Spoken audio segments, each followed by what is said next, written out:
Ang pagdalaw ng mga taong galing sa silangan. Ipinanganak si Jesus sa bayan ng Bethlehem sa lalawigan ng Judea noong si Herodes ang hari. Isang araw dumating sa Jerusalem ang ilang taong dalubhasa galing sa silangan. Nagtanong sila, "Saan ba ipinanganak ang hari ng mga Hudyo? Nakita namin ang kaniyang bituin sa silangan at naparito kami upang sambahin siya."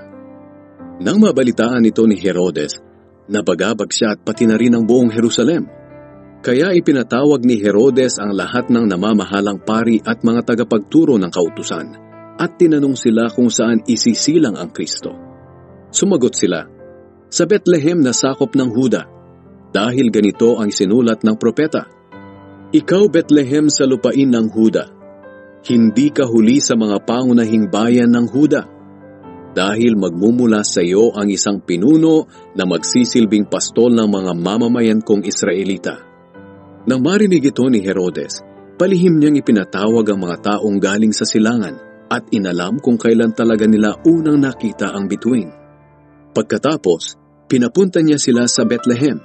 Ibinilin niya sa kanila, "Lumakad na kayo at hanaping mabuti ang sanggol. At kapag nakita ninyo, balitaan niyo ako kaagad upang makapunta rin ako at makasamba sa kanya." Pagkatapos nilang marinig ang bilin ng hari, umalis na sila. Habang sila ay naglalakbay, muling lumitaw ang bituin na nakita nila sa silangan at lubos ang kanilang kagalakan. Nanguna sa kanila ang bituin hanggang makarating sila sa kinaroroonan ng sanggol. Pagpasok nila sa bahay, nakita nila ang sanggol at ang ina nitong si Maria.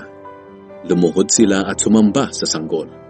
Inilabas din nila at inihandog sa sanggol ang mga dala nilang ginto, insenso at pabangong mira.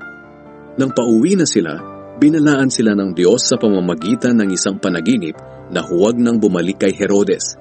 Kaya nag-iba na sila ng daan pauwi.